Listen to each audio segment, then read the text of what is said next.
Okay, here we go again. That's 45s? right. I heard the rumor that you got some 45s that you want to show me. More 45s. That's right. A little more hot or not.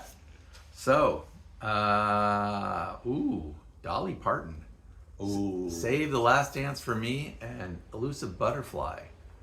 I'd say it's Save the Last Dance for Me. No, you don't think so? actually, it's neither. Neither. The actual answer here is this is Dolly putting out syrupy junk for money, and it looked. She's got Dolly Land, Great and, Pretender. she's got her fortunes and everything. Dolly Parton with the Jordanaires. Well, the Jordanaires were the backup group for Elvis Presley, so it looks like it goes back quite a ways. Mm-hmm. But no, I can't recommend this. My guess is the same. I'm going to say not. Not Double knots. Double knots. Right. Red wine. UB40. And Oh, that's a big hit. Suffering. Yes, that's a big hit. But you know, they weren't the original Redwood Wine. That was wasn't it Jimmy Cliff that did that on Heard They Come?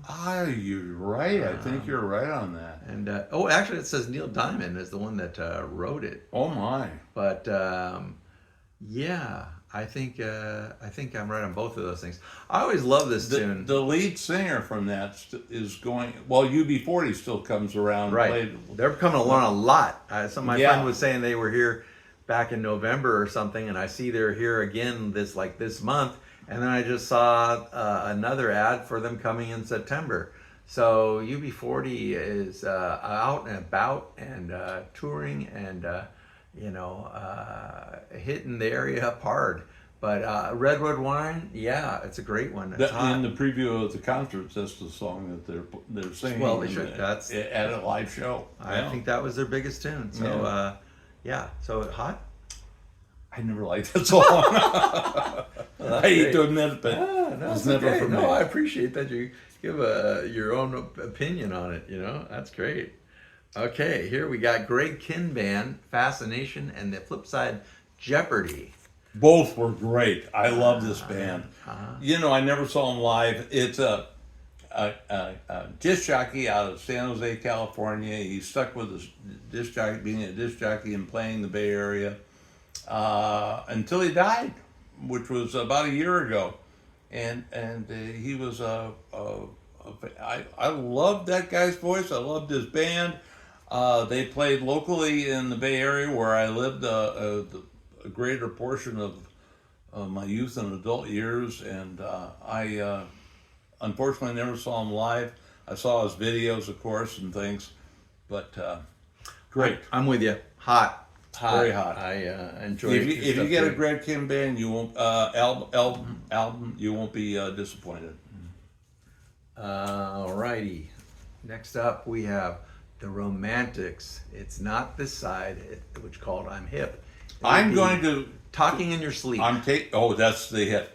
I want to tell you, my brother, the Champ, is a romantics expert. Now, I'm talking about the group, not romance in particular. Okay. But the group, I remember him holding up an album of this group and knowing all about it. Really? Yeah, it was. Well, I know. It was kind of a dark color, and they're all wearing sunglasses or something. It was very dark and mysterious. Okay. And, oh wow. Yeah. Well, anyway, I do like the Romantics. This is one of their later hits. I remember That's the one I remember. someone I used to date, and she used to The make big fun. fat one? The big fat one. You're gonna try to get me in trouble. The- nice job there, buddy. Really? Yeah. This is not the one that stuttered and was. Well, that's the funny thing that she was saying is she was saying it should make fun of the lead singer because he'd go sweep, and it wasn't like That's it. Yeah, enunciated very well. She didn't stutter. She thought the singer was. That's right. The story went that way. Bit of Wow. lack of enunciation, but I always enjoyed them. Was she over and they 6'8" tall? They were no, but they They would play at the Astor Park, which was a smaller club, but bigger than a lot of other clubs, and they would bring them in, and they would make it on that one hit, and they still, I don't know if they're still going touring, but that song is still popular. Not this one as much as the other one, which of course I can't think of right now. Well, don't try, because we know your memory's the hours we could spend just thinking about what that song is. You can put it in the notes. All right, I'll do that. Maybe I'll do that. Right down there. All right. My Town, Michael Stanley Band, and the flip side is Just How Good. I remember the Michael Stanley Band and their albums and all that, and I had so little curiosity about this group because I just thought there's so much I do want to hear. I think I'll pass. Yeah. I think we have to take a moment out here. Yeah, I'd pass too, so that's a not for me. Legs with Bad Girl? Yeah, Legs with Bad Girl, produced by Bill Ham for the album Eliminator. ZZ Top, that's right, ZZ Top, Legs. This was a big one on MTV, and I like it. It's hot, yeah. You don't think Legs are hot? Well, I don't know that song. I probably would recognize it because you seemed to indicate it was a big one on video and on the radio. Mm-hmm. But by the name, I don't know it. And so I like ZZ Top. I like that should be Billy Gibbons and the way his cool jazzy blues rock and stuff. But I mean, the way he does it so nonchalantly, and he's just going out of his mind all over the fretboard, and he comes up with some great riffs and things, but just the way he drawls out his Texas drawl, I mean, that guy is cool. Yeah, no, I'm with you. So next up we have Don't You Get So Mad, Jeffrey Osborne. Don't think so. It must be Stay With Me Tonight, Jeffrey Osborne. Jeffrey Osborne was another one of these soul balladeers, sometimes a little more upbeat, but I know I enjoyed his stuff. I have some Jeffrey Osborne records. But I don't remember this Stay With Me Tonight right off the top of my head, so I'm going to say not. I'm going to put this in a genre of music that is not Dizzy's camp. Not your wheelhouse, huh? No. Okay. Next up we have Rainbow, Street of Dreams.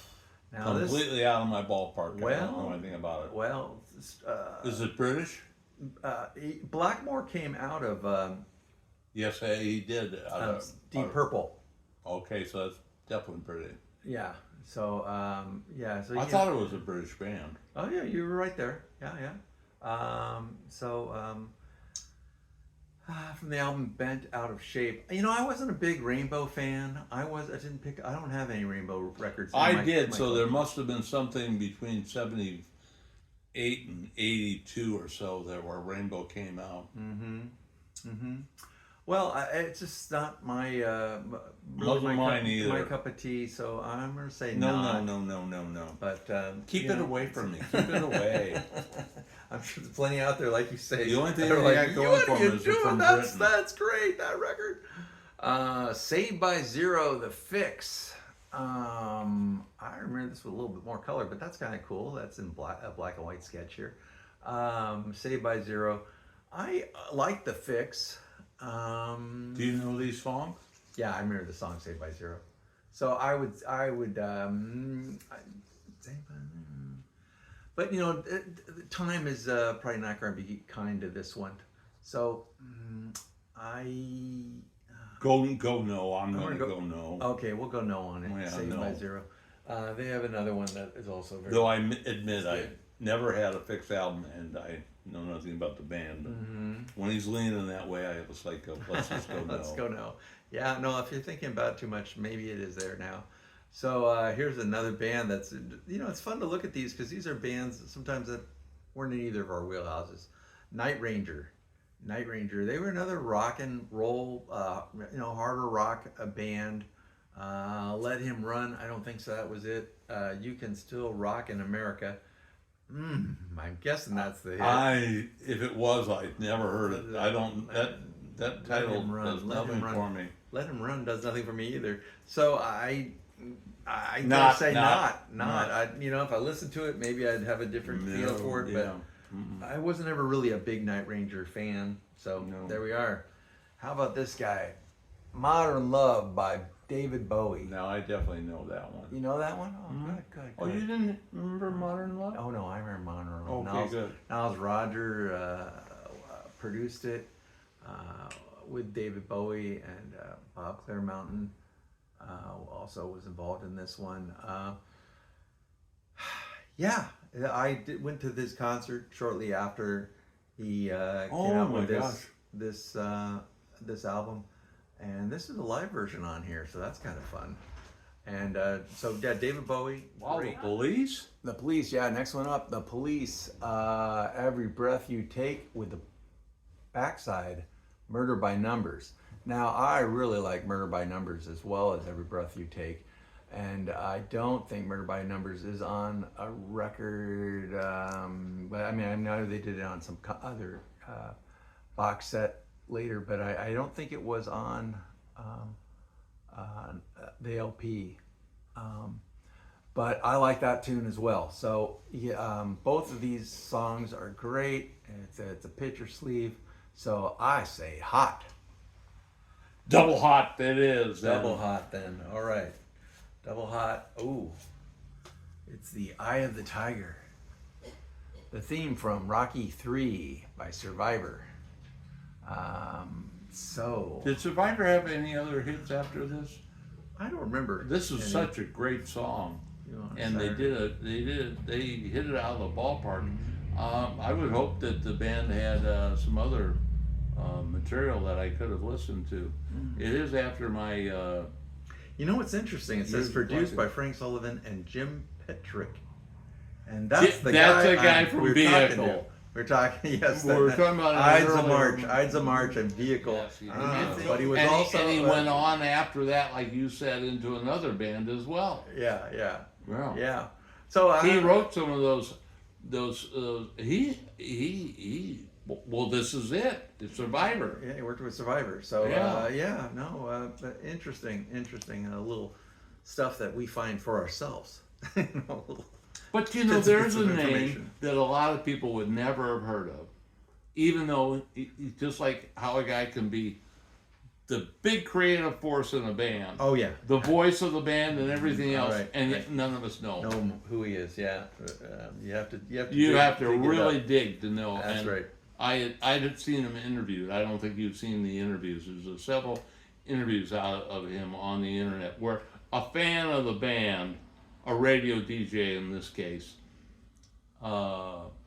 arranged to have an interview with him and asked some questions like, "Where'd you get the idea for like writing Eye of the Tiger? Where did that come in your mind?" Well, I don't You know know, if he wrote it. Vehicle. He produced it. He Yeah, produced it. but he did write the song "Vehicle." And in fact, when this radio DJ is interviewing, he has a guitar. He does an acoustic version where he does, say, a minute and a half of the Right. song. Right. And it sounds fantastic. Oh wow. Which is a horn song. I agree. Greg Goudry, Going Down, and the other side. Greg Goudry? Goudry, yeah, Guidry, and Darling It's You, from the Over the Line, and she's got me stumped on this one. I'm sorry, I don't remember this artist or these titles, so that's an unknown. But it's on Columbia, which, On Columbia. one thing I was always amazed at, Columbia didn't usually venture out too far. For instance, during the folk revolution, here's all this great folk music out there, and they pick off Bob Dylan, the biggest name. He's on Columbia. The other folk name came out of Canada, Leonard Cohen. Great. But none of the other. It took smaller labels to record all of that, and they did real well. But Columbia has always been you know, it's like, look at all the great rock and roll of the 60s and all, and how few of them. You got Santana on Columbia. Yeah. And you know, Bob Dylan going into to rock, and he's on Columbia. But Was you won't find was Aretha Franklin also on that one? no. Oh, that was oh, another. she early. You're right. Actually, early Aretha Franklin records, where Columbia is trying to steer her career into being an Ella Fitzgerald, Right. and it's going nowhere. And they Right. say, "Well, we don't want you anymore." But they did try hard. They Right, they did try hard. They put out a few, like 8 albums or something, yeah, and it's like something oh. like that, you know. And they even put out the greatest hits of Aretha The Franklin on Columbia, which there is nothing that's the greatest hits. Yeah. But Columbia was so hesitant to put out. Well, so many of them are. They all are. They all are. They did want put to out Big Brother and the holding company, and then later they put out Janis Joplin. But that was one or two But that's because they records. knew it already. It was on mainstream, right? Yeah, She did it yeah. on mainstream, and it's like, okay, we know that's a Like solid I say, singer, they're- and now we're gonna kill it. that's right. They can't do anything other than a sure thing. Right, That's, right, that's right. their mode of operation. You know, Right, we, right. we operate only one way. We Right, make millions of dollars, or we're not in. That's right. All right, so that's it for Hot or Not. I hope Columbia is listening. If you're a record executive or you got any, line into Columbia, let them know how Dizzy feels. Okay, pass it on to them. You know, I want them to know I'm hard hitting and I got a perspective on this. All right, so Champ out. Hey, Dizzy out, but it was fun. Thanks for stopping by.